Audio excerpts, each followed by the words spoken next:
Ya. Damos inicio entonces.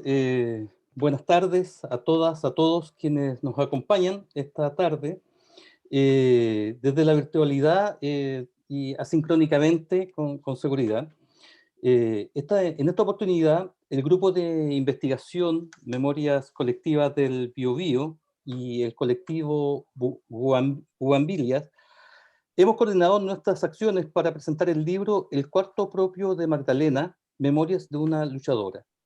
Nos acompañan en esta oportunidad, por parte de Memorias Colectivas, la doctora Paula Teche, los investigadores Eduardo Solís, Bernardo Neira y Acef Antonio, y por parte del colectivo Bugambilias nos acompaña Mayra, Leslie, Ana, Diana, Javiera y Daniela. Bienvenidas a todos, a todos. El objetivo de esta presentación es compartir y analizar el trabajo de memoria desarrollado por el colectivo Bugambilias, que ha dado como fruto el libro El cuarto propio de Magdalena. Actúa como anfitrión en esta oportunidad el grupo de investigación Memorias Colectivas, que es un equipo conformado por académicos e investigadores de distintas disciplinas de las ciencias sociales y las humanidades, cuya principal motivación es la asociación y apoyo mutuo para promover, difundir, potenciar y compartir los trabajos de la memoria en la región del Biobío, generando trabajos desde el año 2016 mediante el desarrollo de investigaciones, seminarios, talleres y la generación de material educativo en temas de memorias colectivas regionales. En los últimos 3 años se ha desarrollado un intenso trabajo mediante la utilización de redes sociales que han permitido la generación de una ruta de la memoria, análisis de contingencia, publicaciones de estudio, el desarrollo del ciclo de memoria de resistencia en Concepción, historias de vida en dictadura, y la presentación de libros relacionados con trabajos de memoria como en esta oportunidad. Para la presentación del grupo Bugambilia, dejaré entonces a Diana para que nos pueda acompañar en su presentación. A todos, a todas, a todos. Primero agradecer por la invitación para dar a conocer nuestro trabajo y este libro en particular. Eh, bueno, les cuento quiénes somos. Somos un colectivo de mujeres que trabajamos para recuperar las memorias de otras mujeres luchadoras que hicieron frente a la dictadura. En particular hemos trabajado hasta el momento con madres de detenidos desaparecidos. Eh, Somos un grupo de mujeres que nos hemos formado, estamos formadas desde distintas disciplinas y desde ahí intentamos aportar un poco a esta labor que destaca en un profundo compromiso político, es un trabajo voluntario, es un trabajo sin fines de lucro.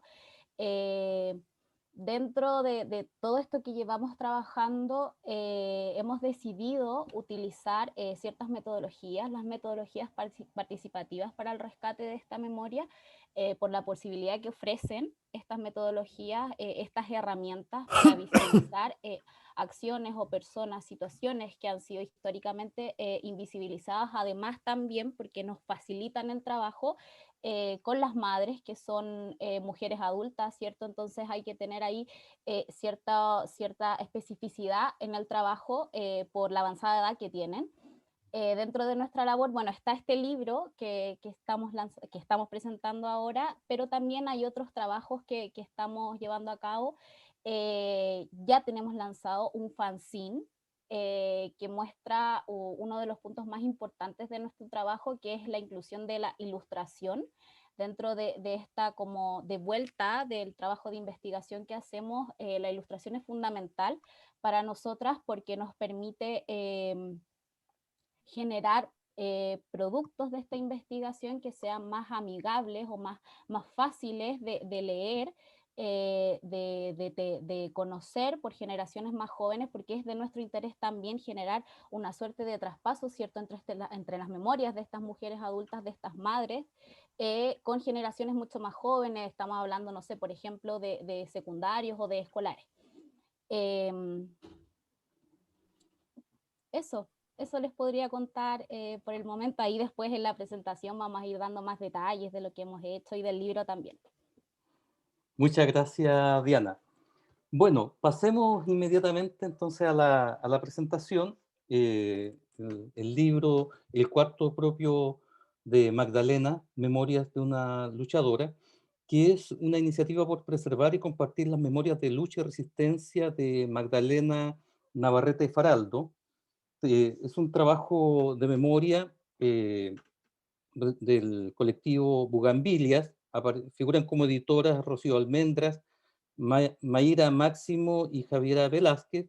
Es un libro de editorial Escaparate, con su primera edición en diciembre del año pasado, del 2020, bastante nuevo. Eh, Está compuesto por aproximadamente 160 páginas que estructuran una narrativa con dos capítulos principales, que son justamente los capítulos que vamos a utilizar para llevar adelante esta estructura de presentación, ¿ya? Estos capítulos tienen relación con el periodo de la dictadura eh, y con el periodo de la postdictadura. Entonces, sin más dilación, vamos a abordar este primer momento, que consistirá en una presentación de Eduardo Solís. Él es trabajador social, magíster en políticas sociales, eh, doctorando en trabajo social y académico de la Universidad del Biobío.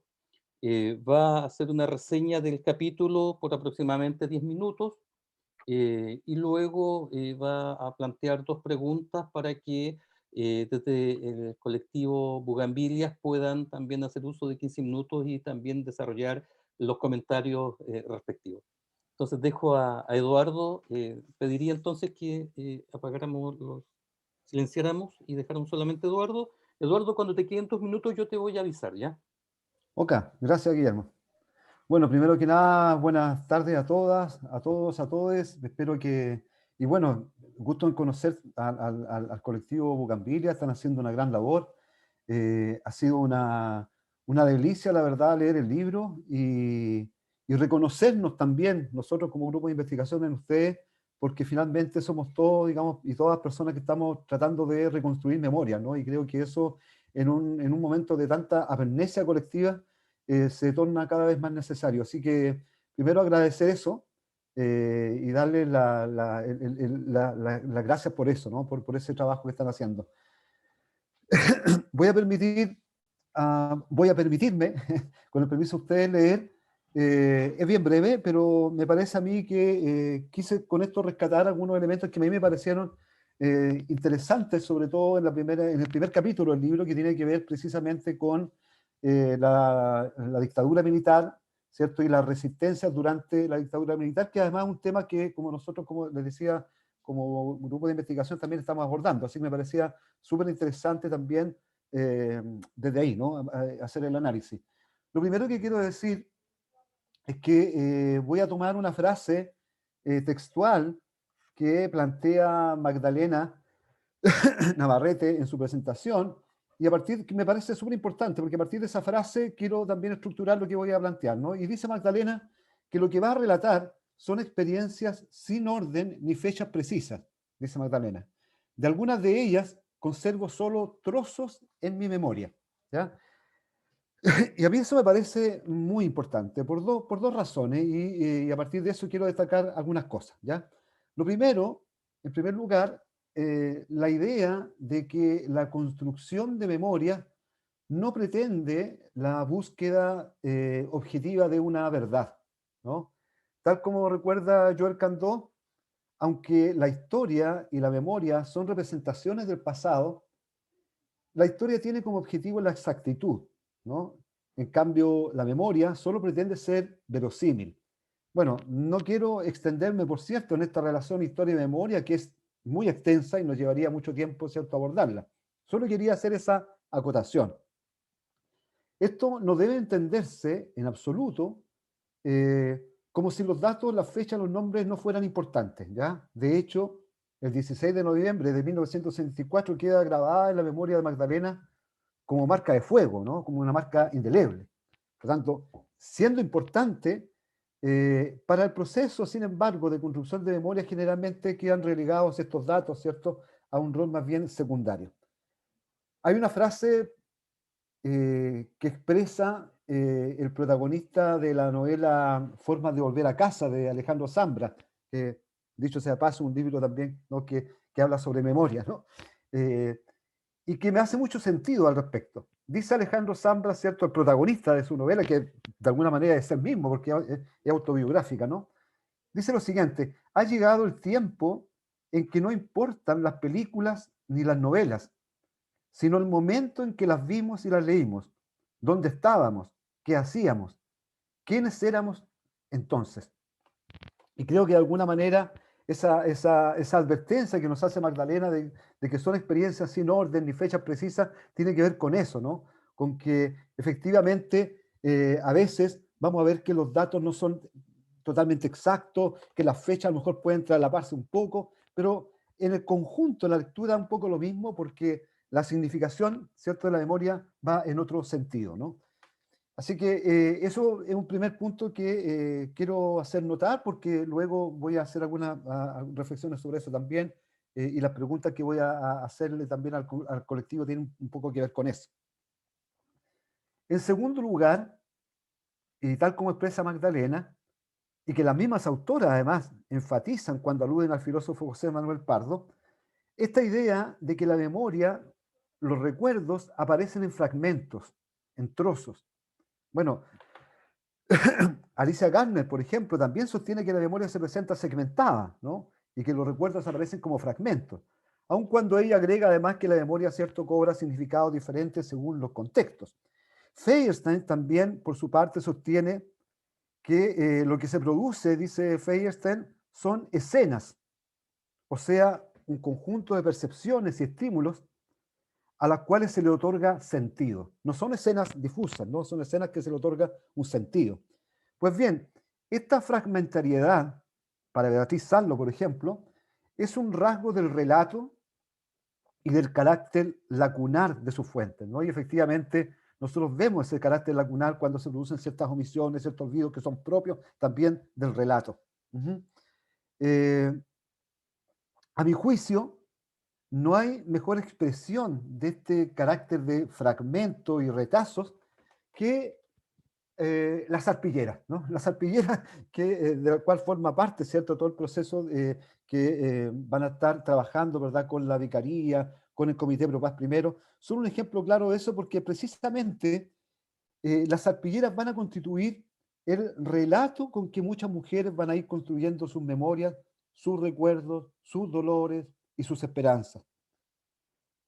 A propósito de la organización de este libro, ¿cierto?, que está en los dos capítulos que mencionó Guillermo, pero además tiene que ver, ¿cierto?, con la organización, la resistencia, en fin. A propósito de la organización de este libro, las arpilleras, junto con constituirse en un modo de organización y de resistencia, van a estar vinculadas también con la solidaridad internacional. Y acá nosotros en Concepción tenemos un ejemplo bien evidente. A mí nos tocó trabajar hace un tiempo atrás en las memorias colectivas del sector de Nonguén, y las mujeres de Nonguén, sabrán ustedes que con la venta de arpilleras en la década del 80 a Suiza y Suecia, pudieron levantar un policlínico que con el tiempo se convirtió hoy día en un centro de salud familiar, ¿no? Entonces, para la gente de Nonguén, su centro de salud familiar tiene un sentido y significado especial, porque precisamente los recursos provenían, ¿cierto?, de la venta de arpilleras que connotó esta solidaridad internacional, ¿no? Entonces, hay un tema que creo yo que es bien importante. Y precisamente voy a traer a colación algunas palabras de Eduardo Galeano, que escribió en un libro maravilloso que se llama precisamente Memorias del Fuego. Y cuando le tocaba hablar, ¿cierto?, de Chile, él lo asimilaba precisamente a las arpilleras y decía: Chile es este mundo de trapos de colores sobre fondos de bolsas de harina, ¿no? De alguna manera también había un homenaje ahí implícito al trabajo de las arpilleras. Y bueno, en tercer lugar, y por último, me quiero referir a un aspecto del relato de Magdalena que me parece muy importante y que a mi juicio enaltece aún más a aquellas mujeres que, como Magdalena, entendieron que la búsqueda de sus familiares no era solo una necesidad familiar, sino un acto profundamente político. Y esto lo planteo porque cuando hablamos de resistencias durante la dictadura, se tiende a pensar solo en el periodo 83-87, donde efectivamente el descontento social alcanzó el carácter de estallido, ¿no? Con un volcamiento masivo del pueblo hacia las calles y toda forma de lucha que ayudara en ese momento a derrocar la dictadura. Pero sería injusto, a mi juicio, y sesgado, desconocer que este volcamiento masivo solo pudo darse a partir de condiciones objetivas y subjetivas que se fueron construyendo silenciosa y sistemáticamente durante la década anterior, vale decir, durante la década de los 70. Y en eso participaron organizaciones como la Agrupación de Familiares de Detenidos Desaparecidos, el Colectivo 199, el Comité Pro Paz, la Vicaría de la Solidaridad, el CODEPU, todas organizaciones que son mencionadas, ¿cierto?, en el relato y traídas a la memoria por Magdalena. Bueno, y tantas otras organizaciones que tuvieron presente cuando el grueso de la población civil se encontraba aún en estado de shock post-golpe, ¿no? Bueno, entonces se vuelve tremendamente valioso este relato y esta memoria porque nos ayuda a ordenar también el relato histórico. La etapa 73-77, por ejemplo, fue la etapa de la DINA, o sea, el fascismo actuando de manera desatada y con toda impunidad.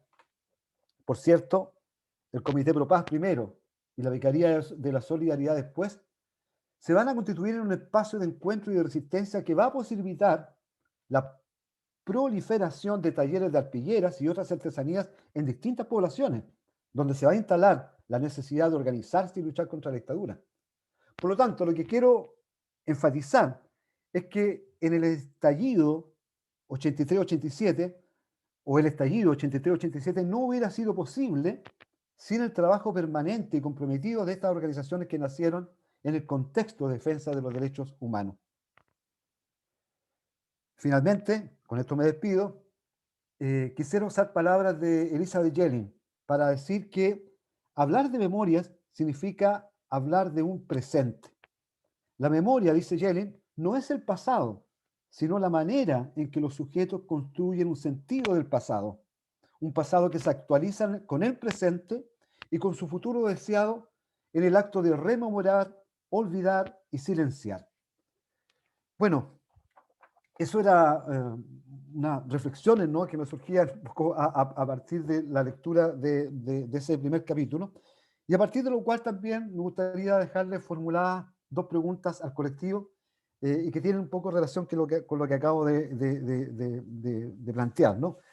La primera pregunta tiene que ver con, bueno, ¿de qué manera proyectan ustedes al presente la lucha de Magdalena y todas aquellas mujeres que hicieron ese camino de búsqueda incansable para buscar a sus familias en dictadura? ¿Cómo ustedes traen y reactualizan esa lucha hoy día en el presente, en el contexto, digamos, actual, ¿no?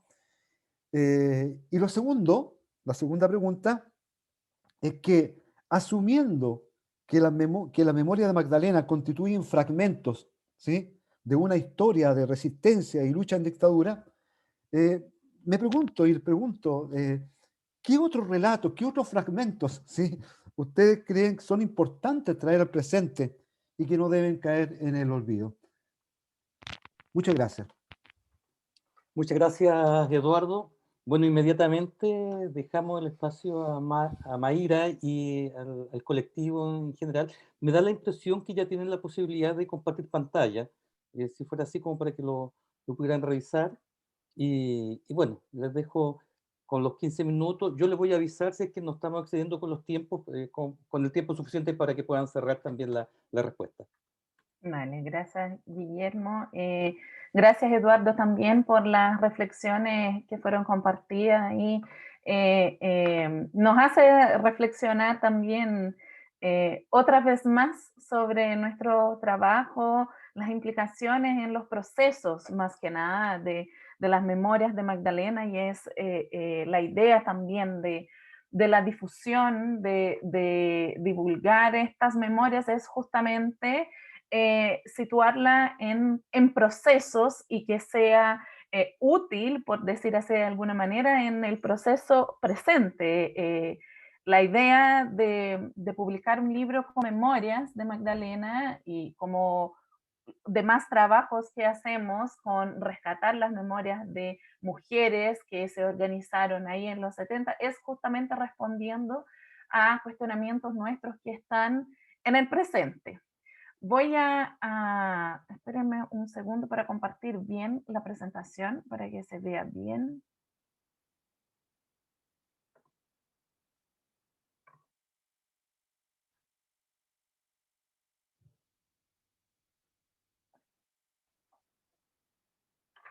Ya, ahí sí. Bien, voy a tratar de hilar las dos en una respuesta, juntar las dos reflexiones ahí que nos propusiste, y también dejando acá esta imagen, estas dos imágenes que tienen mucho que ver con que, claro, son imágenes que están en el libro y que están en esa parte de dictadura, si podemos decir así, de la parte entre 74 y 90. Y bueno, respondiendo a la pregunta, ya partí en verdad, diciendo que es una inquietud que parte del presente, la necesidad que vemos de hacer ese trabajo con mujeres como Magdalena y rescatar esas memorias, rescatarlas y difundirlas, es justamente porque la lucha que inician esas mujeres no termina, está muy lejos de terminar. Entonces, si queremos proyectarla de alguna forma en el presente, es dejando claro que es presente, es muy presente, siempre fue y sigue estando, y es clave. El 18 de octubre del 2019 reconfigura mucho ahí de las políticas, de las memorias, va a levantar muchas cosas. Entonces, hacemos también esa relación, esa proyección, si queremos hacerlo de manera más directa, con las luchas, la relación con las luchas contra las violaciones de derechos humanos post 18 de octubre de 2019. En las luchas vamos viendo formas similares, por ejemplo, de organización en las agrupaciones que van surgiendo alrededor de la represión, alrededor de las violaciones de derechos humanos, como agrupaciones en apoyo a presas y presos políticos. Hay agrupaciones que también, que si bien no directamente están relacionadas con la represión, pero están asociadas también con relación a una idea que, bueno, acá no nos vamos a alcanzar el tiempo de profundizar el tema de la maternidad y del género, pero vemos surgiendo, por ejemplo, organizaciones como las Mamás Capuchas, que son mujeres que se van a organizar a partir de las dinámicas que se dan en la protesta, y sobre todo pensando en la represión, porque el trabajo que hacen las Mamás Capuchas, por ejemplo, es dar alimento, prestar algún tipo de atención y apoyo a quienes están, que por lo general son jóvenes, y en mayoría hombres también, que están ahí en la llamada primera línea, para simplificar en términos que todos vamos a entender acá. En las denuncias que esas mismas organizaciones que van surgiendo post 18 de octubre alrededor de la represión, denuncias de montajes, por ejemplo, que van haciendo las organizaciones de familiares, amigos, compañeros de presos políticos, que se ven la necesidad de recopilar pruebas, algo muy concreto, que tienen que tratar de aportar con elementos en los juicios para justamente liberar a sus familiares, a sus hijos, a sus amigos, pero que en el fondo van toda esa organización que va permitiendo que eso se transforme en un proceso mucho más grande, toda esa asociatividad, y esa es una palabra que vamos a hablar bastante porque trabajamos mucho con relación alrededor de eso, de la asociatividad, que parte para responder a algo muy concreto relacionado con la represión, que es una situación que es súper similar a cómo surge Comité Pro Paz, cómo surge la Vicaría de la Solidaridad, y va a decantar en la Asociación de Familiares de Detenidos Desaparecidos, Asociación de Ejecutados Políticos, por ejemplo, después, en fin. pero son formas de organización y de lucha que se van dando a partir de la represión, pero que van conformando un proceso mucho más grande y que van permitiendo, o no sé si sería una relación de causa y consecuencia, pero esas cosas van sucediendo junto, que otros tipos de organizaciones vayan sucediendo también. Lo que mencionas, por ejemplo, de la tiguera o otros tipos, no sé, Magdalena en el libro relata en un momento que tenían un gallinero ahí junto, ahora no me acuerdo bien si era cuando era el Comité Pro Paz o la Vicaría de la Solidaridad, pero esas cosas que se van levantando es la olla común en la población, o es la colecta que se hace para una compañera, para un compañero, para un viaje, para un juicio, la difusión, el organizarse para hacer afiche y panfletear y hacer pegatinas, y lo que es hoy, por ejemplo, sacar fotocopias de las cosas y porque es más barato, esas formas de organizaciones que van y de asociatividad y que se van transformando en procesos más grandes de lucha, que parten desde el contexto represivo, que van a ser respuestas, que van a presentarse como resistencia y van finalmente aportando entonces para un proceso que no es solamente desde la resistencia, no es solamente desde la respuesta, sino que va a permitir, como bien mencionaste, Eduardo, que ahí en los 80 haya formas de organización, de asociatividad que sean más que afronte más directamente al poder desde la violencia también y desde otras formas. Entonces, rescatamos muchísimo eso de esas asociatividades, esas organizaciones que van dando. Podemos también hacer ese paralelo del pasado presente como prácticas, no solamente formas de organizaciones, prácticas como la mencionada olla común o el encadenarse en algún lugar, son prácticas que se dan tanto ahora, post 18 de octubre del 2019, pero que antes también, sí, las luchadoras y los luchadores sociales siempre han estado activos y esas prácticas siempre han estado y claro, van siendo adecuadas y adaptadas de acuerdo con cada contexto, de acuerdo con cada coyuntura. Vemos mucho también y ahora, post 18 de octubre de 2019, cómo esas memorias son rescatadas, cómo eso es parte de una identidad, si se puede decir así, del momento del proceso, de elementos estéticos. Retomar Víctor Jara, retomar, no sé, alguna estética muralista en algunos lugares ahora, en 2019, en principios de 2020, está muy relacionado con eso, de esas luchas que nunca terminaron, y vemos ahora en este momento, este presente, cómo esas memorias están más presentes que nunca y cómo van a servir también de, como dije, elementos de identidad, justamente, que van a caracterizar, además de ser parte de una conciencia histórica, también recuperar esas memorias post 18 de octubre, en ese momento de más,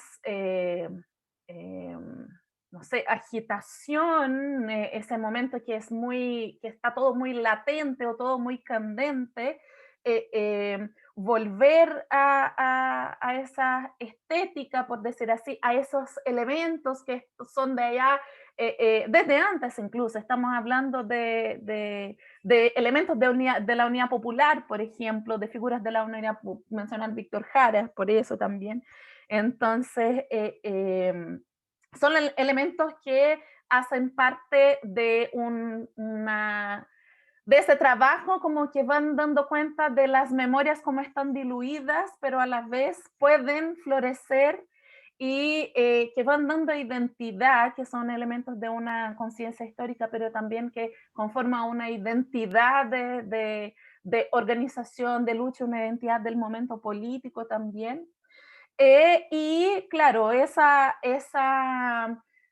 latencia, no sé si existe esa palabra o la estoy inventando, pero esa potencia que viene ahí desde el 18 de octubre nos lleva, y bueno, también mencionar un poco del proceso del libro, que ese libro es algo que empieza antes del 18 de octubre, que las memorias de Magdalena van a llegar a nuestras manos ahí por el 2017, 2018, pero es que vamos a lograr empezar a trabajar efectivamente y con más dedicación a eso, que nos dio el tiempo, nos dieron los recursos, justamente fines de 2019, comienzos de 2020. Entonces, está súper marcado en el libro, hacemos mucha mención a ese contexto, es imposible escapar de eso. Entonces toda esa latencia, esa cosa hirviente que sale ahí del octubre de 2019 va a conllevar a rescates de experiencias como ejemplos también. Muy concretamente, buscar en el pasado ejemplos para las luchas del presente, ejemplos que aporten a la construcción de nuevos horizontes. Entonces, se proyectan esas luchas de esas mujeres, y no solamente de esas mujeres, por ahí, por eso también las figuras de muchos detenidos desaparecidos, o por algo la conmemoración de septiembre, por ejemplo, aunque haya sido medio raro el año pasado, pero hay mucha movimentación alrededor de eso, muy relacionada al presente, rescatando esos elementos del pasado. Y como terminando un poco, para cerrar un poquito la pregunta, la otra parte que mencionaste, ¿de qué otros relatos? Claro, la memoria de Magdalena es un relato, por una parte, que es construido a partir de fragmentos de relatos de su propia memoria, de su propia experiencia, pero de experiencias de otras, de otros, y como este libro de nuestras propias experiencias también, como mujeres, como colectivo, como luchadoras en otros frentes también. Y a partir de eso, lo que nos gustaría pensar es que pese a que resaltamos esas figuras, la idea de resaltar figuras, de resaltar Magdalena, de resaltar Elsa Esquivel, por ejemplo, que es otra madre con la que trabajamos y que sacamos un fanzine también, es justamente conformar esa tela, ¿no? Que está ahí, o esa red de historias, red de memorias, en el sentido también de no romantizar los procesos históricos, no idealizar y romantizar las figuras de los procesos históricos, porque ahí podemos caer en trampas que pueden estar relacionadas con las metodologías de investigación. O sea, si queremos hacer un análisis idealizando, romantizando a partir de figuras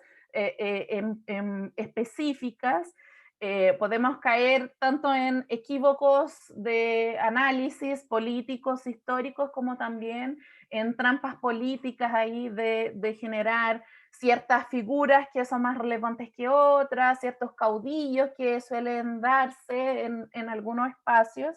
Entonces, lo que reforzamos es que este trabajo con Magdalena, este libro, los relatos de Magdalena, es parte de algo mucho más grande, de relatos que, como hablamos, como hablé en un principio, que dan cuenta, y lo que vemos a lo largo de nuestro trabajo, que es muy experimental además, nosotras no vamos buscando un relato, sino que en el proceso el relato surge, y justamente en el proceso de trabajo que hemos estado haciendo, en que se incluye el libro, pero es que está Elsa Esquivel, que sacamos un fanzine con su historia con Magdalena, está ahí, también pasa en relatos, hay algunos nombres, por ejemplo, que Magdalena no menciona en algunas anécdotas, pero nosotras sabemos que hay otros nombres ahí atrás, entonces vamos ahí rescatando en ese proceso para conformar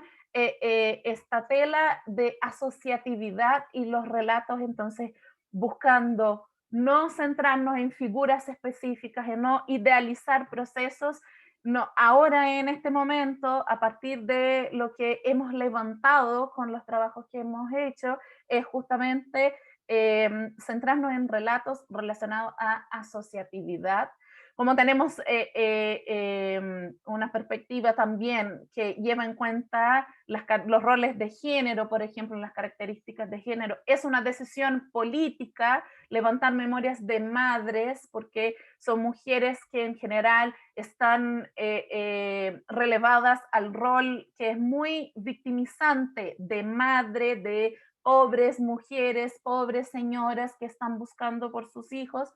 Entonces, si bien tenemos esa necesidad política de revertir un poco el discurso, el relato, la percepción sobre la participación de mujeres como esas en los procesos de lucha contra la dictadura y en los procesos de lucha presente también, vamos entonces tratando de, desde esa perspectiva, en este momento estamos levantando los relatos de asociatividad, lo que más nos interesa.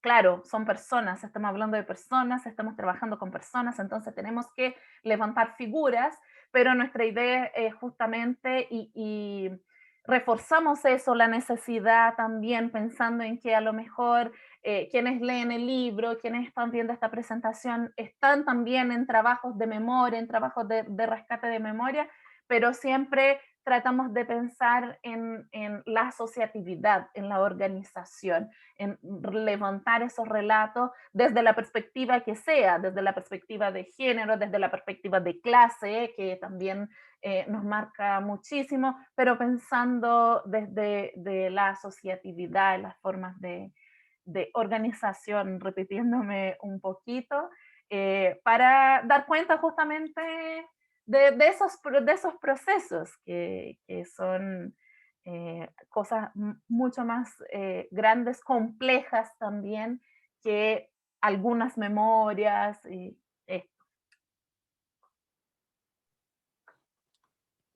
Muchísimas gracias, Mayra. Vamos a seguir avanzando en esta segunda parte.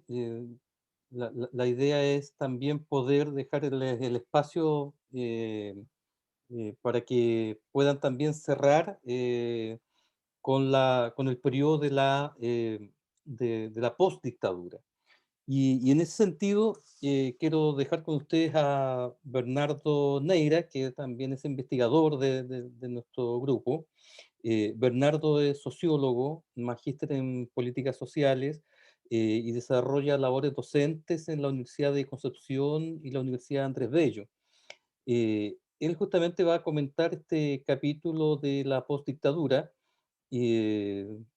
Va a tomarse un tiempo de 10 minutos aproximadamente y vamos a hacer el tránsito justamente para que ustedes puedan volver a analizar este análisis, esta reflexión.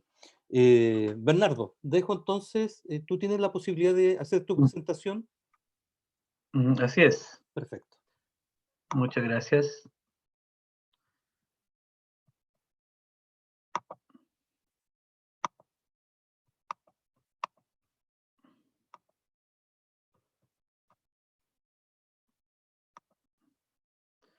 Bien, buenas tardes a todas, a todos y a todes quienes pueden compartir esta tarde de abril con este espacio de construcción e intercambio de experiencias, y que está centrado en una figura y en una mujer que es Magdalena Navarrete, y voy a tratar de acercarme desde distintos enfoques al recorrido que hace la protagonista en el periodo de postdictadura, o sea, 1990 a la actualidad.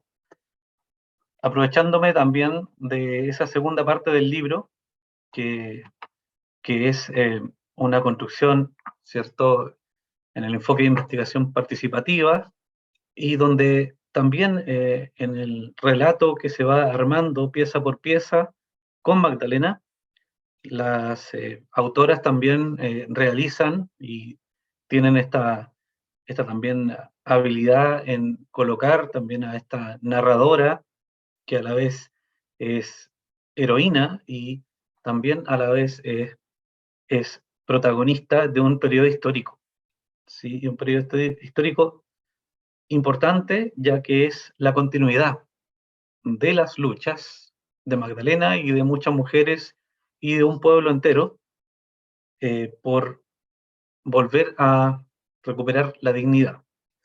Y en ese sentido, antes de seguir, digamos, con la presentación, es una breve presentación como apoyo, y está construida en base a 3 hitos de este capítulo del libro, y son 3 hitos o agrupaciones de hechos que Magdalena va relatando, y que de manera bien importante las autoras logran también articular, ¿sí? Precisamente en este deseo de ellas mismas, y lo consiguen, digamos, en el relato, de poder articular este tejido, que es un tejido social que se va reconstruyendo y que llega desde nuestros días, se evalúa como un proceso de los más importantes en las luchas contra la dictadura y en las luchas también luego de los comienzos de los movimientos sociales de la postdictadura. Entonces, aporta elementos también, Magdalena y las otras mujeres también al conocimiento de una identidad y a la construcción de esa propia identidad. En términos teóricos también, desde el campo de la sociología o de la historia social, pasamos entonces a dejar atrás un poco esta visión del agente portador de un proyecto histórico, que es el periodo anterior, digamos, hasta los años 60 y 70, y en donde Magdalena y otras mujeres y miles de mujeres se van constituyendo también en protagonistas de sus historias y de otros procesos también, y van colocando paso a paso, ladrillo con ladrillo, el fundamento de una herencia, de este continuo de la memoria hacia nuestros días.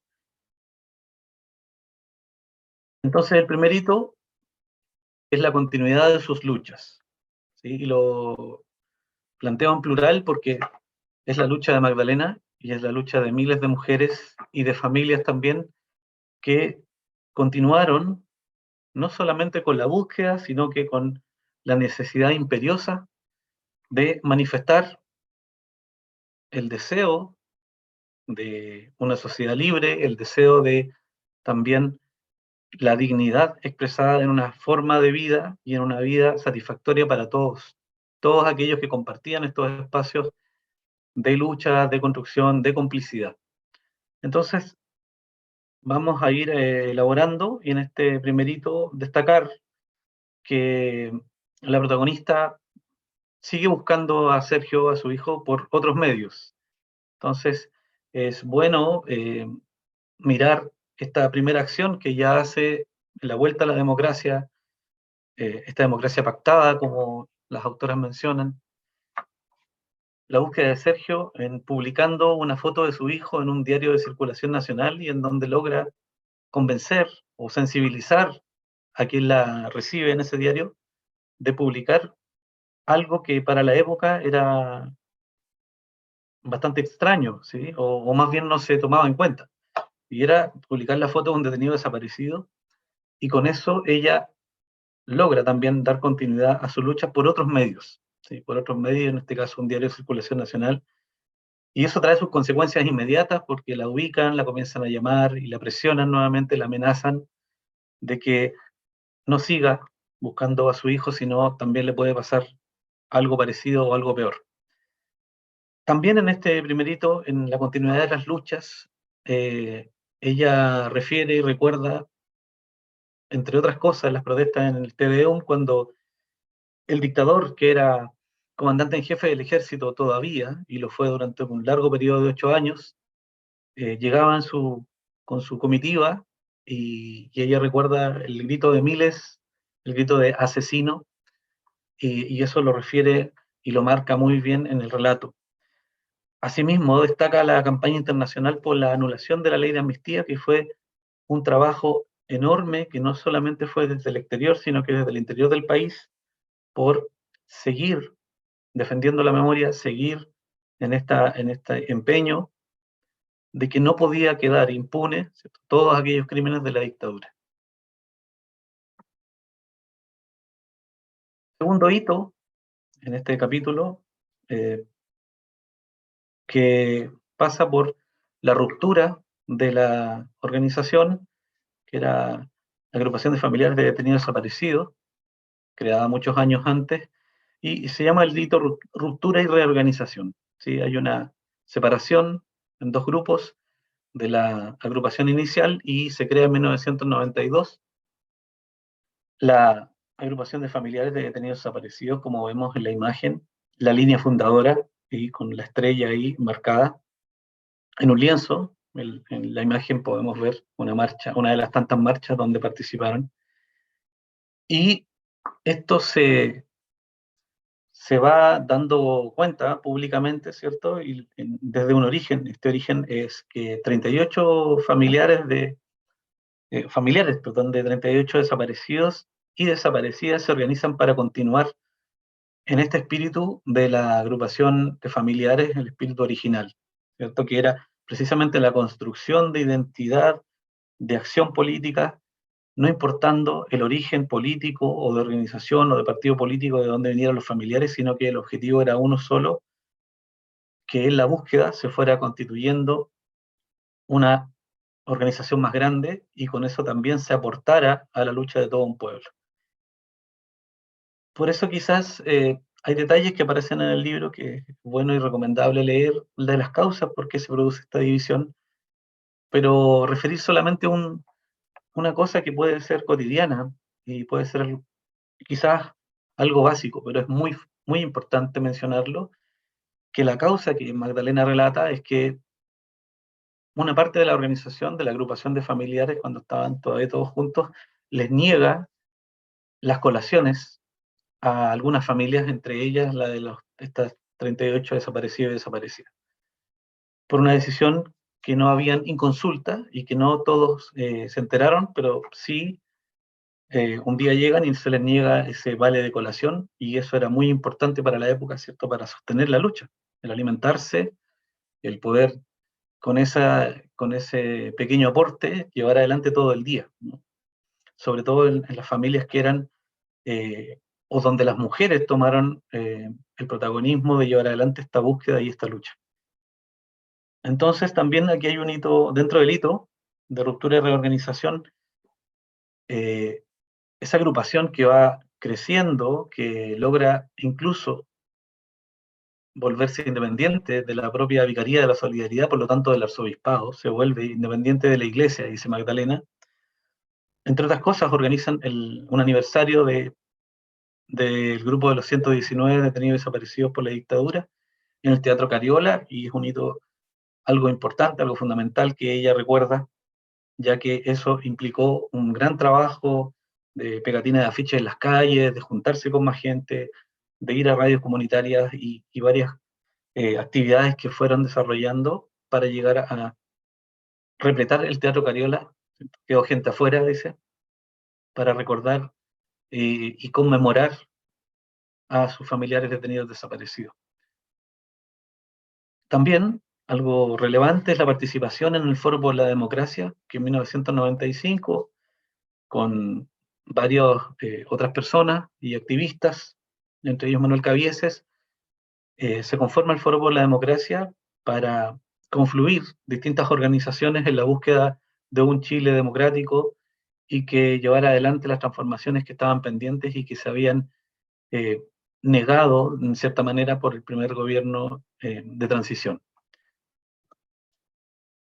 Aquí hay unas imágenes muy importantes que también nos muestran a Magdalena y a las Magdalenas, a sus compañeras de mujeres en resistencia. Y está esta foto que nos muestra la primera con esta figura en la oscuridad, pero con el número 119 en rojo, el grupo de los 119 y la moneda de fondo, ¿sí? En esta contraposición de imágenes también es muy interesante poder comprender también la negación y la razón de Estado que se impone en aquella época, en donde era más importante la gobernabilidad, más importante la democracia pactada, más importante los acuerdos de impunidad y los acuerdos económicos, y lo que la moneda participó en todos sus gobiernos del 90 en adelante.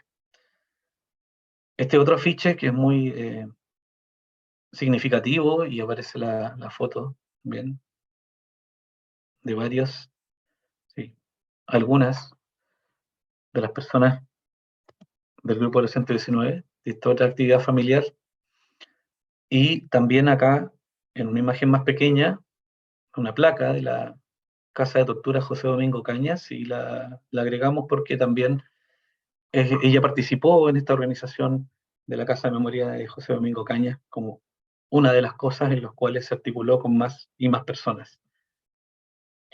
Y también una vuelta y una rápida también recorrido de Magdalena en el mundo. ¿Sí?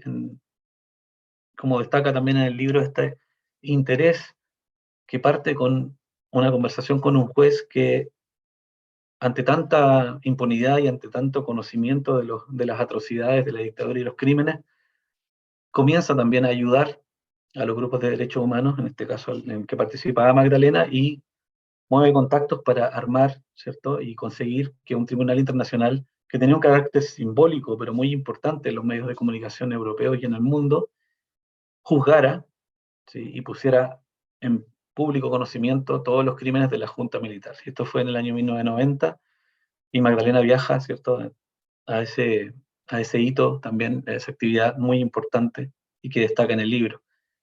Luego, un capítulo, o parte del capítulo, un hecho también relevante, la entrevista y el encuentro cara a cara con el victimario de su hijo, Osvaldo Romo, en 1992 en Brasil. Ella viaja con otra compañera, también madre y viuda de víctimas de Osvaldo Romo y de la Dina, y logra encararlo en el pasillo de ese lugar, y él también les dice que en realidad reconoce que él secuestró y recuerda de manera macabra muchos detalles de la habitación desde donde secuestró a Sergio.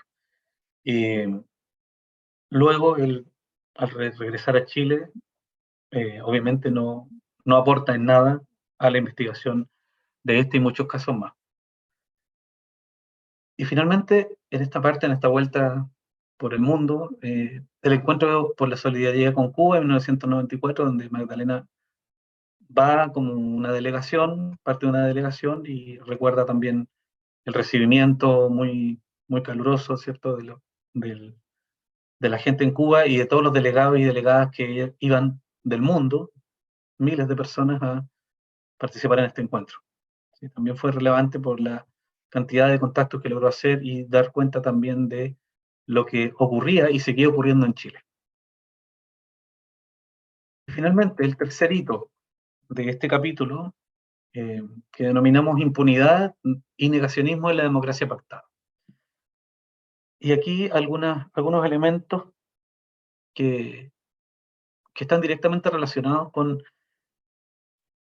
el objetivo de la mantención, ¿cierto?, de los mecanismos para la impunidad, una cultura de la impunidad, y por supuesto esta identidad que de manera voluntaria, de manera muchas veces explícita, ¿sí?, no en los medios de comunicación, sino que en las entrevistas que los personeros del gobierno de la época, gobierno de Elwin, gobierno de Frey, también reconocen, ¿sí?, reconocen por qué lo hacen. Lo primero en este subperiodo, digamos, de la vuelta a la democracia pactada, es la justicia transicional, que hay dos formas de comprender, porque no es una sola definición esto de la justicia transicional. ¿Sí? Por una parte, varios juristas reconocen que la justicia transicional se crea y se debe imponer, ¿cierto?, como una línea dentro de la justicia internacional para castigar a los culpables, encarcelarlos y lograr procesos reparatorios efectivos. Pero en la práctica, y en Latinoamérica, la justicia transicional se desde el punto de vista histórico, en lo que se transformó y se impuso al final, es lograr, en la medida que los procesos democráticos se iban desarrollando, ciertos hitos de justicia, ciertos elementos de justicia que fueran reconocidos públicamente, pero no necesariamente el castigo a los victimarios, ¿cierto? Y un proceso reparatorio social o cultural en general de la sociedad chilena en este caso.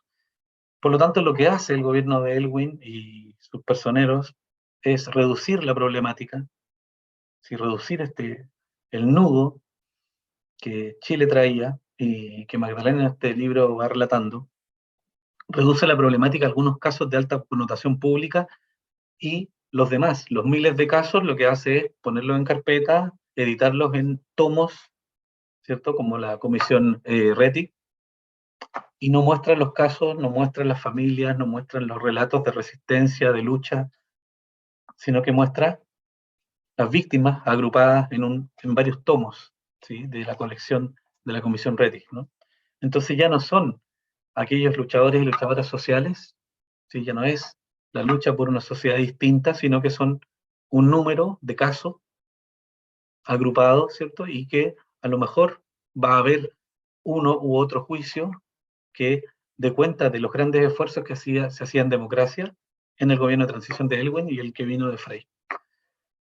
Entonces, en el mundo de la política, este binomio de la justicia-verdad en la medida de lo posible, ¿sí? Elwin lo dijo varias veces y lo defendía. La verdad, en la medida de lo posible, tiene que ver con esta imposición de la justicia transicional a la medida de los gobiernos en Latinoamérica, que era defender finalmente la estabilidad y la gobernabilidad. Y eso encubría, por supuesto, y permitió encubrir a través de los pactos de silencio, no solo de los militares, no solo de las Fuerzas Armadas, sino que también de toda la política de aquel tiempo. Al menos la política con representación parlamentaria. En el ámbito judicial, Magdalena relata varias cosas, ¿cierto? Todos los intentos por hablar con distintos jueces, los recursos que fueron sucediéndose en el tiempo. Finalmente, a nivel sistémico, fue una negación de justicia de parte del Poder Judicial y por lo tanto hubo complicidad explícita con el terrorismo de Estado al no llevar adelante los juicios que tenían que ocurrir, producto de los miles, ¿sí?, de recursos habeas corpus, los miles de recursos de protección que nunca fueron tomados en cuenta, nunca se procesaron.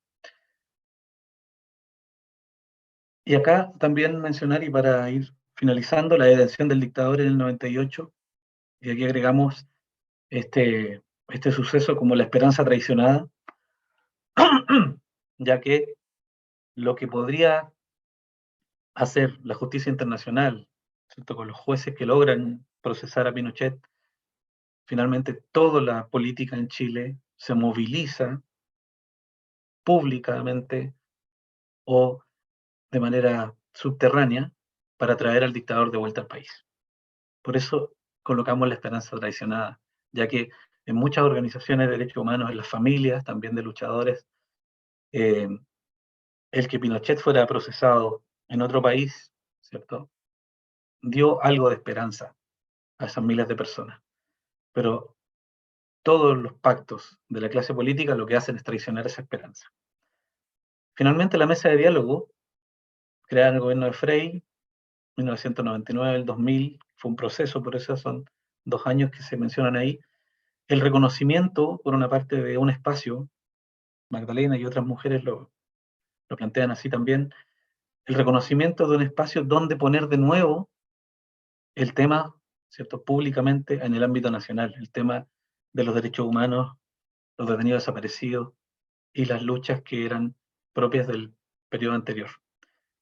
Entonces se valora como ese espacio donde poder hablar y que otros chilenos y chilenas se enteraran de lo que ocurrió y lo que seguía ocurriendo.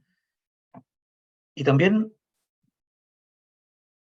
lo muestra Magdalena en la frustración que hay después porque ese espacio no tuvo ningún resultado concreto. No se abrieron más juicios, ¿sí?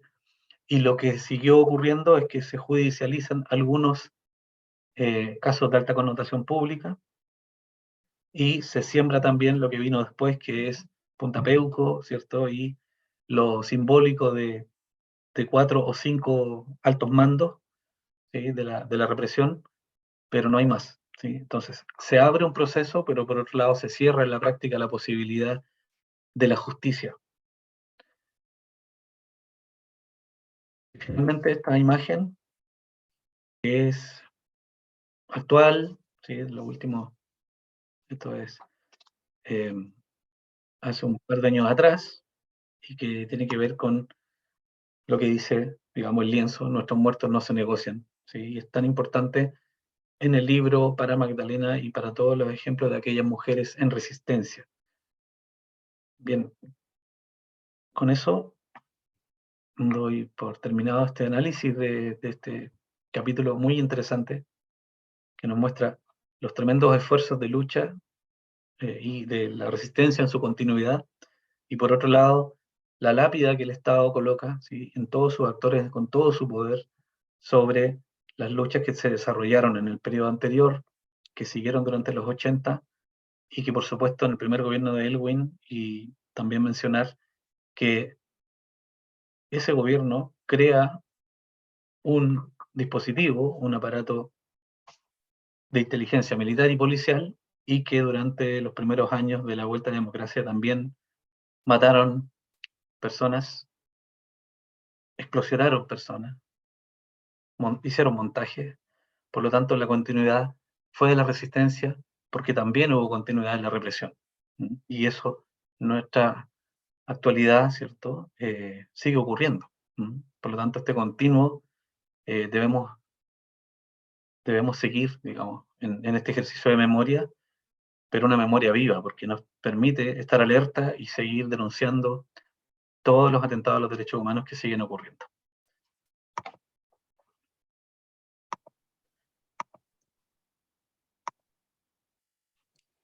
Muy bien, muchísimas gracias, Bernardo.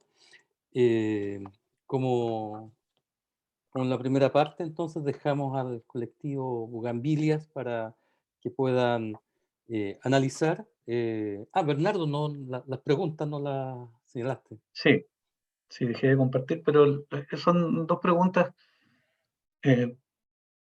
centradas en el contexto de este periodo de postdictadura. Y la primera es que nos puedan referir, comentar qué hitos de la vida y de la acción política de Magdalena en este periodo destacan ustedes como fundamentales para las memorias de las luchas de todas aquellas mujeres en resistencia en los desafíos presentes de nuestro país. Esa es la primera. Y la otra es cómo podemos explicar a las generaciones actuales estos procesos de negacionismo y la complicidad de los gobiernos de la postdictadura con la mantención de la impunidad. Y cómo estas situaciones, este actuar del Estado y sus instituciones, movilizaron a Magdalena también, tanto en Chile como en el extranjero. Esas son las dos preguntas que nos interesa poder comentar. Perfecto. Muchas gracias. Dejamos Majita entonces. Bien.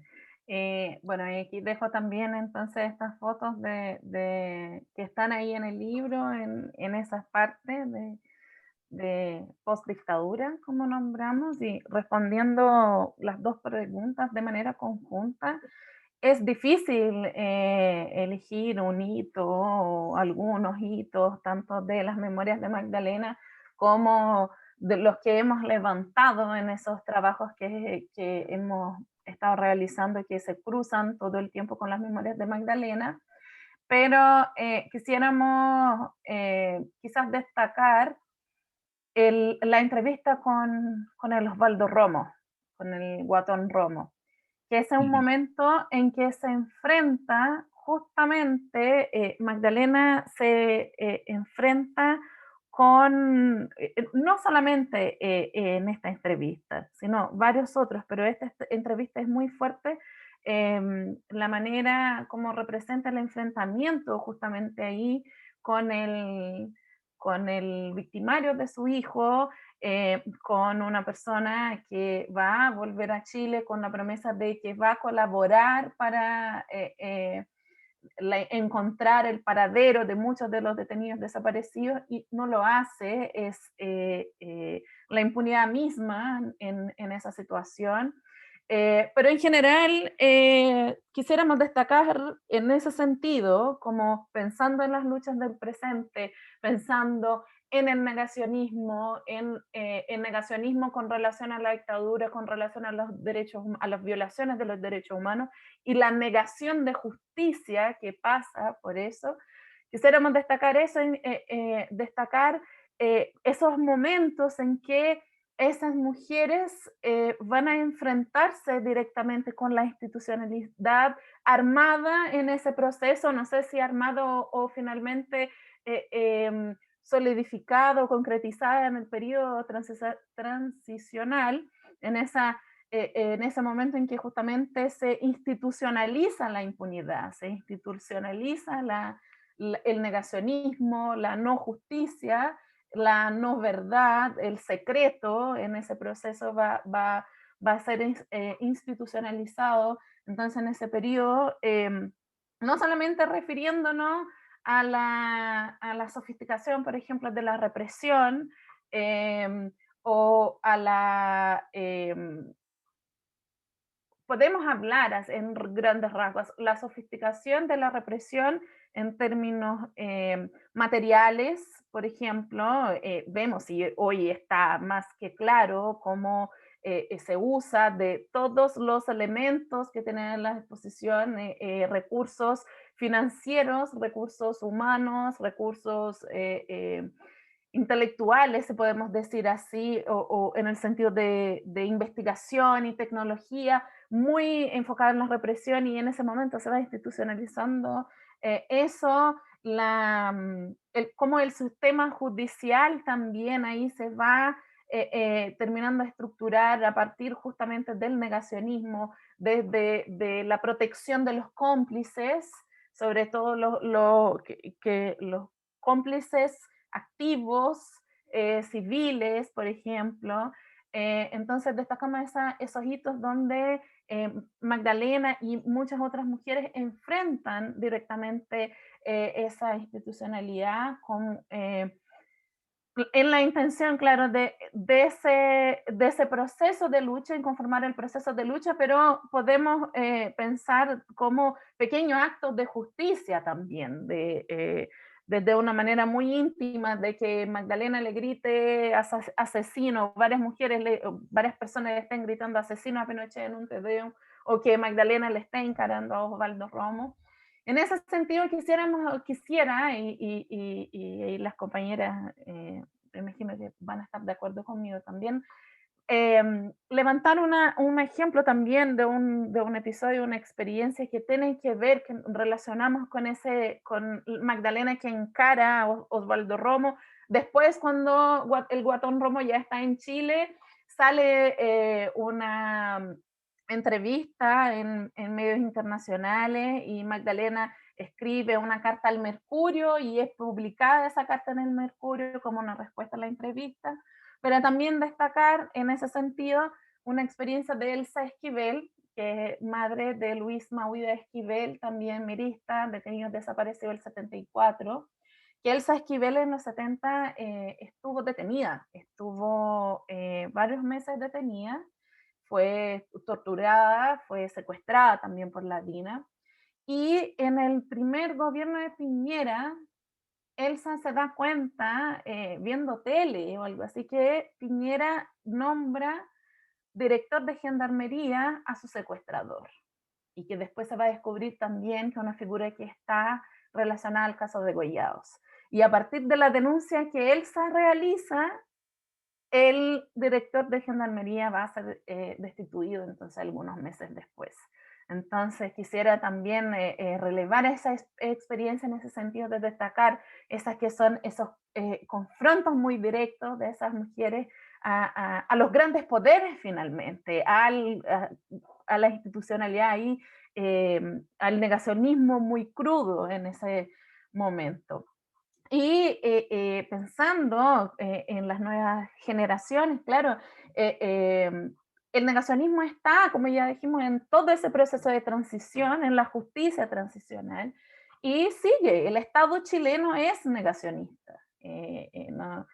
No es necesario levantar tanta información, estamos viendo todos los días cómo eso va sucediendo. Son el mismo hecho de que los mismos personajes que fueron los que sostuvieron la dictadura son los que hoy están en los poderes y sostienen este gobierno, no solamente este gobierno, sino que sostienen las élites de este país. Está ahí en nuestras caras, evidenciado el negacionismo todos los días, y más que nada en nuestra idea, y con eso, por eso también rescato la experiencia de Elsa Esquivel, es justamente levantar eso, levantar esas memorias y difundir a otras generaciones, levantar esas experiencias de gran coraje, de gran valor, pero que no se darían si no fuera toda la red de organización, y vuelvo a la asociatividad que hay por detrás y que llevaron años en ser construidas, como el ejemplo que, volviendo al principio que era Eduardo, de las arpilleras que van a ser vendidas fuera de Chile. En el caso de la postdictadura va a funcionar de una manera que es similar, muy similar, que lo que permite que Magdalena vaya a Brasil, que participe del Tribunal Internacional o que esté en el encuentro de solidaridad con Cuba, es justamente toda esa trama de personas, todas esas, destacamos muchísimo las mujeres, porque son muy protagonistas en este proceso de búsqueda por verdad, justicia y finalmente de construcción de nuevos horizontes, rompiendo con lo que deja la dictadura. Es la organización tanto dentro de Chile como afuera, y en ese sentido las personas exiliadas van a ser fundamentales en ese proceso de solidaridad internacional para hacer las conexiones ahí de las luchas, hacer las articulaciones y términos muchísimo, muy concretos. Es en casa de donde se van a alojar esas personas, Magdalena, junto con otros compañeros que viajan, que van a hacer los contactos y finalmente esa trama de voluntades, de convicciones, de trabajo, es lo que destacamos detrás de esa figura y como en un poco para cerrar también, por si ahí, no sé si mis compañeros quieren agregar algo, si se generan más comentarios después, justamente, y volviendo un poco al principio, esa historia de Magdalena, ese libro, las memorias de Magdalena, están como un elemento en que un elemento que representa toda la trama que hay detrás, que es justamente lo que permite que esos procesos vayan sucediendo entonces finalmente. Entonces, si podemos decir en un granito de todo, es la organización, siempre es clave la organización, y eso va a funcionar más o menos de la misma forma tanto durante los periodos de la dictadura, claro, con las características políticas, económicas, legales que implican ese momento, pero finalmente que van a seguir siendo y siguen siendo hasta el momento tramas de solidaridad, de convicción que van permitiendo entonces que esos procesos se den, que esas experiencias se generen y que finalmente hoy esto pueda ser convertido en relato, puede ser convertido en gráficas, puede ser convertido en consignas, por ejemplo. Entonces, esto, no sé ahí si siguen teniendo, ahí aprovechando de dejar otras imágenes de la portada del libro y de la ilustración original que tuvimos que adaptar para la portada, pero que también quisiéramos mostrar acá, que fue hablando de tramas, de redes de solidaridad, una compañera que estuvo con nosotras en un momento, Elisa Ramírez, estuvo con nosotras, ya había salido del colectivo cuando hace esta ilustración, esta portada también, ahí que condensa muchísimo de lo que hablamos pues, en el libro. Esto. Muchas gracias, Mayra. Yo no sé, quisiera también dejar abierto algún comentario de las compañeras del colectivo.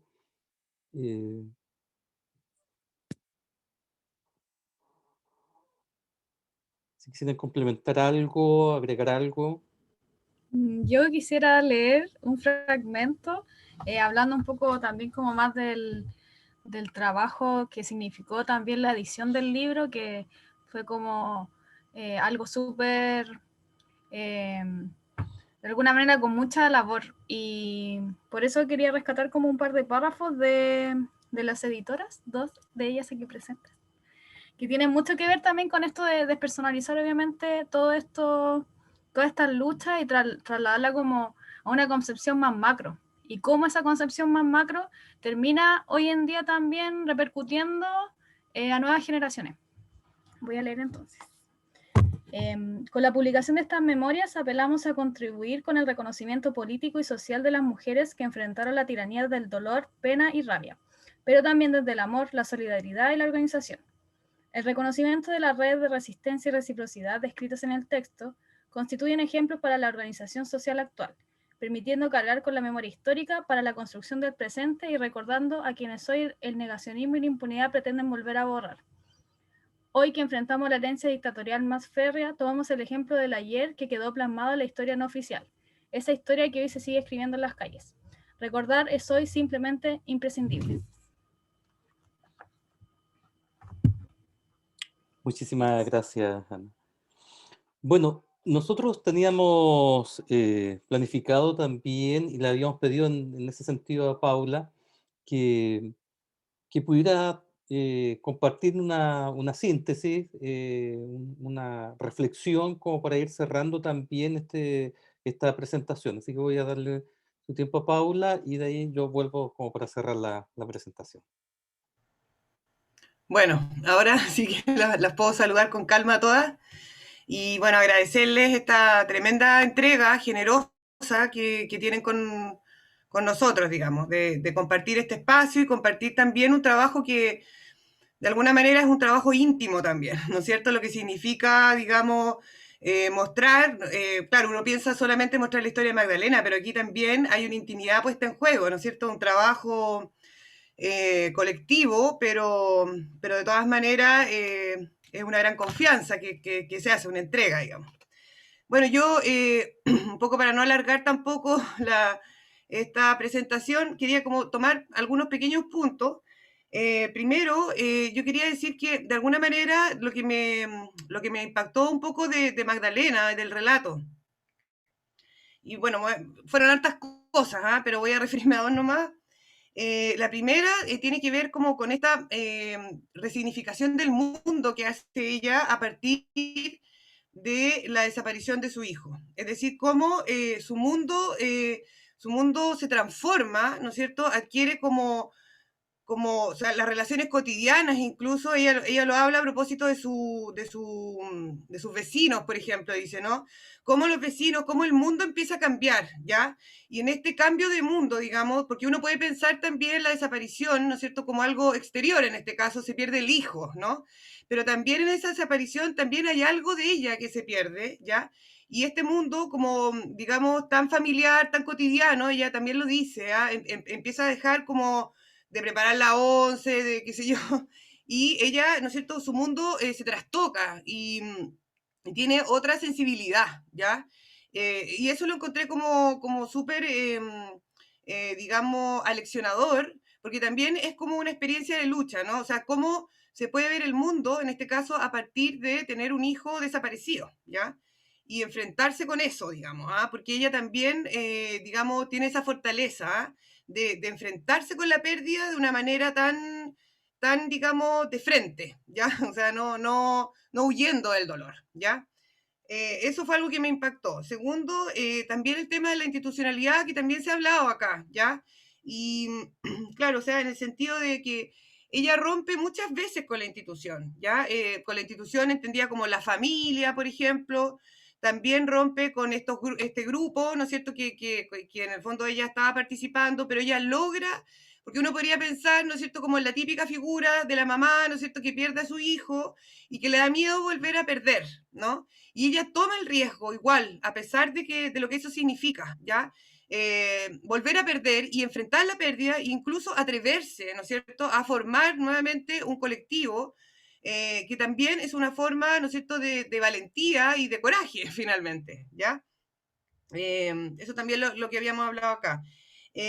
También para mí la resistencia tiene que ver con la asociatividad que decía la Mayra, en el sentido de que igual, y eso es algo que también me parece como súper aleccionador para el presente, ella como que retoma este sentido, ¿no es cierto?, de la relación social, del lazo social, digamos, ¿no es cierto?, con los demás, pensando en una nueva, digamos, comunidad, ¿ya? En una nueva forma de relación, que no solamente tiene que ver con su propia necesidad, ¿ya? Sino que también tiene que ver con la necesidad de los demás.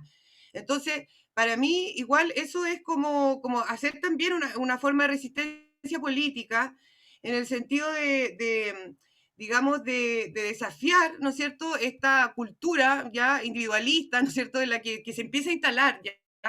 Y ella logra desafiar eso, logra retomar esos lazos, logra armarlo, logra construirlo y finalmente, ¿no es cierto?, producir nuevas relaciones, ¿ya? Y eso es también es como un acto de resistencia, yo creo también, ¿ya? Y lo que iba a decir es que también esto para mí, yo voy a hablar por mí, digamos, es imposible como disociarlo del género, ¿ya? O sea, yo creo que también aquí ya, digamos, hay una forma de lucha, ¿ya? Y que todavía sigue, tú Mayra decías como esto de las mamás capucha, ¿no? O sea, hay, digamos, la presencia de la mujer en la lucha, en la organización social, en la búsqueda de verdad, en la búsqueda de justicia, no es casual, digamos, ¿ya? O sea, yo creo que esta posición, ¿no?, de ella, ¿no?, digamos, bueno, todo lo que estaba hablando antes, de enfrentarse a la pérdida de su hijo, va más allá, ¿no? Tiene que ver como con una toma de posición como mujer, ¿ya? Y con también desde la dignidad de la mujer, no solamente de la dignidad de la madre, digamos, sino que también de lo que significa experimentar la vulneración, ¿no es cierto? Bueno, en su caso es muy dramática esa vulneración, pero también, ¿no es cierto?, como esa posición política frente a bueno, todas esas humillaciones, toda esa falta de dignidad que tuvo que tolerar, digamos, y que ella logra posicionarse frente a eso, ¿ya? No como, digamos, la mujer sufriente, sino como la mujer luchadora, digamos, que recorre el mundo, etcétera. Entonces, eso también como que me cuesta separar, digamos, este proceso que ella hace, como disociarlo de ser mujer, ¿ya? Y también, digamos, yo creo que ella reclama, ¿no es cierto?, su lucha va más allá de la búsqueda de su hijo. Bueno, decíamos esto de la justicia, que bueno, nunca fue, o justicia, digamos, en estas pequeñas intimidades, ¿no? Digamos, también este Estado, que finalmente es un Estado que está construido, digamos, está dispuesto para reprimir permanentemente, o sea, es como una máquina, digamos, de represión finalmente a lo largo del tiempo, incluso hasta ahora. Y lo mismo con la justicia, ¿no? O sea, hay un Estado conformado y un Poder Judicial conformado de esa manera, ¿ya? Y lo que también digamos, ella me hace pensar y me lleva a pensar también es respecto a la búsqueda, ya que ella hace, claro, uno la puede pensar en relación a su hijo directamente o como un motor, pero también aquí yo rescato mucho como la búsqueda de ella como de la verdad, ¿no? O sea, más allá bueno, del acto, digamos, criminal, ¿no? Tenemos una vulneración de la verdad como un derecho, ¿ya? O sea, que es saber, ¿no es cierto?, dónde están finalmente, ¿ya? O dónde está, en este caso, en el caso de ella, dónde está su hijo. Entonces, yo creo que eso, o sea, buscar la verdad toda la vida, ¿no es cierto?, con este afán, ¿no?, de coraje y este afán digamos, de reivindicación social, no solamente como por ella misma, es algo que finalmente nos debiera mantener a nosotros en la lucha finalmente, ¿no? Porque todos queremos la verdad. Y bueno, y es un derecho humano finalmente. Entonces, eso es lo que a mí ella me deja como lección también, ¿ya? digamos, perseguir esta búsqueda, perseguirla, digamos, un poco tomando su ejemplo, que fue su vida, ¿no? La búsqueda de la verdad como motivo de vida, finalmente, ¿ya? Eso como que quería comentar, pero no sé si hay como alguna otra idea por ahí. Y bueno, obviamente agradecerles a ustedes, ¿ya? Yo creo que estos trabajos son trabajos súper necesarios actualmente. El libro, además, ya es un libro, bueno, según mi opinión, bien fluido, es un libro bien amigable en el sentido de para leerlo, ¿ya? Es un libro como amable con el lector, por así decir, ¿ah? Entonces, yo me lo leí así muy rápido porque es un libro que además logra capturar. Entonces, eso es como una tremenda, digamos, una tremenda gracia, ¿ah? Porque, bueno, todos los que trabajamos en memoria sabemos cómo son este tipo de relatos, ¿no es cierto? Que son relatos bien, en algún momento bien difíciles, ¿ya? Y tal vez un poco crudos, pero en el caso de ella, igual el libro muestra esa crudeza, ¿no es cierto? Muestra ese dolor, ese sufrimiento, pero sin producir ese cansancio en el lector, sin agotarlo o sin estresarlo finalmente, ¿ya? Es como que se logra la empatía como lector, digamos. Entonces, el libro también tiene esa tremenda ventaja y yo creo que por eso es un libro que puede llegar a muchas personas, digamos, ¿no? Y a propósito de eso, también preguntarle, porque hay hartas personas que han preguntado dónde se vende el libro, cuánto cuesta, cómo se puede encargar, digamos, es como una duda recurrente. Por eso aprovechar de preguntarles también. Uno de los No sé compañeros nos había quién...